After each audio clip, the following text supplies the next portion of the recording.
Trist trying to be cool. Rocket jump over the flame chompers. Not enough. Still counts as a dash. GG. And meanwhile, Sundown wants to finish the game. In the end, that was 1-0. Before Vi went back in, the inhibitor was still up, which was surprising. And Sundown, alright. Wants it, but the rest of the team based. And this game is being dragged on way longer than it needs to be. Yep, we're 50 minutes in, and they're pretty much dead even on gold. 88, 89k apiece. Everybody is 6 items, everybody is max level. We need an actual team fight.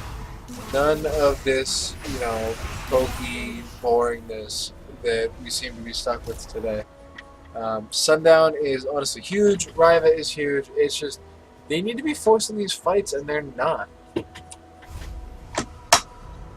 Trist is the solo character of that team. Yes, Nom Nom is a god on Ori, but the reason Ori is even worth playing is because of the carries that need a shield, which is Lulu. I mean Trist. Lulu, Trist, they're short, they're Yordles. Let's just throw Viper in there for fun. They also have really high attack speed sometimes.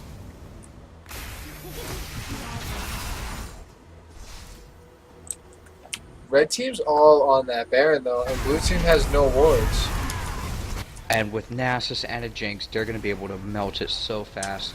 Blue team's moving towards it, but it's too late. Smite down, Outblock gets a great stun on the Falconel, but he's the only one there. Meanwhile, 2-man Soul Shackles doesn't proc on anybody except Jackal in form. Buster shot on the Sundown. Meanwhile, Canark is 2v1ing in this bottom.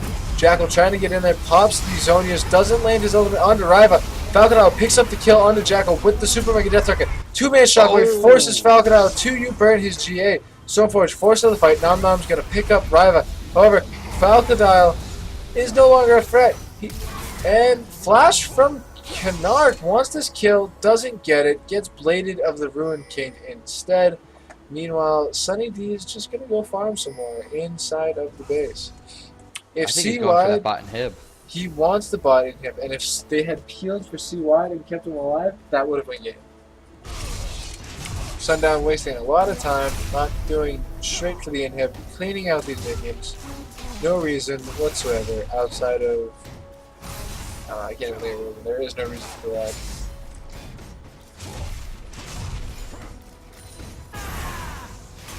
His siphoning strike's only at 552. It's not like he can do any damage to inhibitors, but no, I mean, that's just greedy trying to get the extra stacks when you probably could have 3-shot that inhibitor.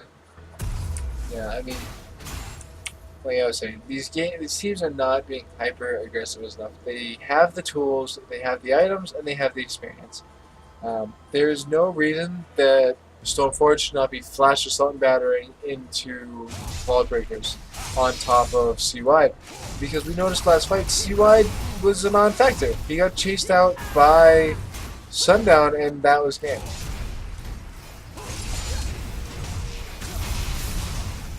Now, what's interesting about that last fight is it was pretty even. If CY had survived, that would have been game, you're right. But Purple Side also had Baron, and Blue did very well, even considering that. I mean, yeah, that can't be understated, the fact that with Baron, they still basically lost a team fight. And it's not like they were half health off of Baron either. They were very, very full. Baron and towers just don't hurt tanky people.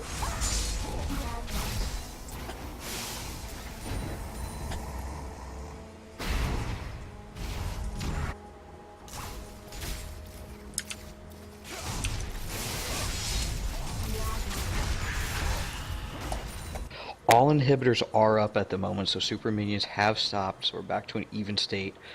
Only difference is that blue side still does have their bottom blue inhibitor up, and purple side only has to worry about their middle one. Which, even if that doesn't matter, both red team only having the 1 Nexus turret and blue team only having the 2 Nexus turrets, really not much anybody can do.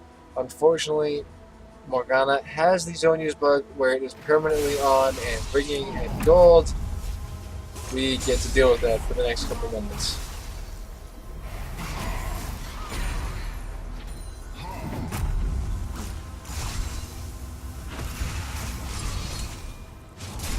Sundown is ghosting in. Wants it really bad. He's gonna take this inhibitor for free basically. Pops his ult. Riva taking lots of damage. Zonya's popped out. Stormforge also getting chunked out. Riva getting popped his GA. Nom Nom blowing his ultimate. GA on Stoneforge also down. C-Wide not anywhere he wants to be.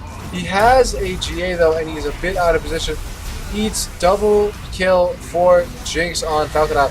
The damage coming from the rocket, not enough. Stoneforge's burn picks up that kill onto Vi. Binding misses, and Falconer doesn't give a shit. He's just going to tank this tower and pick up kills. Stoneforge forcing the flash out. That's one inhibitor down. Shockwave on the broken, not going to pick up the kill. Too many stuns and slows. Gets his GA popped.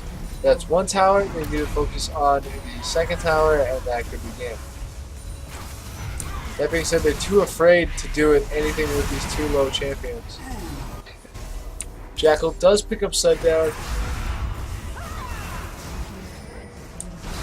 Mostly just because things happen. That being said, Stoneforge goes under Jackal one last time, and that is finally game. Jackal getting a triple kill, but it allowed Riva to just finish off the Nexus. Great win for purple side. The outscaling is real. So you can Yeah. pull up these advanced histories and take a look at what went down that game. You can look at this gold chart, and it is a roller coaster. It starts on purple side, and then they do something. So it goes to blue side, and then they get countered by a few towers, maybe a dragon, kills, and it drips down really far into purple side's favor.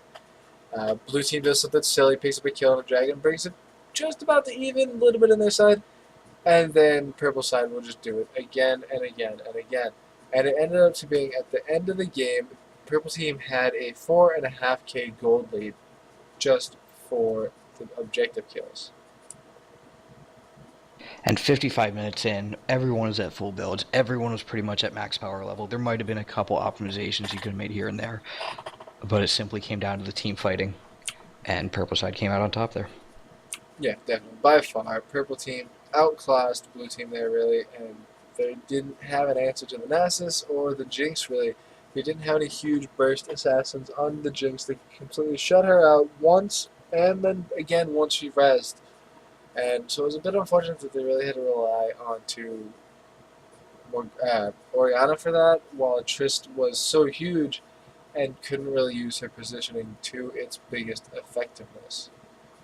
And I'm looking at the total damage to champions, and Sundown's Nasus was third by a large margin. Lost by 15,000 damage to the Jinx, and you can say har 80 carry, but you know what? He kills 80 carries for a living, so shush.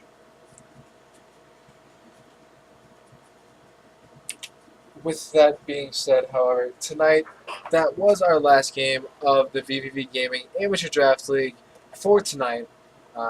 We will be back Tuesday night, 9 p.m., and Friday night, 9 p.m. after that. Also, we would like it if everybody can get into the Mumble channel at about quarter of. We have things we like to go over, rules, whatnot, all that good stuff. On top of that, we have our Adopt a Noob program on Thursdays, and our Ranked 5s on Wednesdays. Thank you, Conflict, for showing up for whatever we did tonight, casting, and even through the technical difficulties. It was a lot of fun, and hopefully we can do it again sometime. Absolutely. Great casting with you, Doctor. And once again, thank you everybody for watching, and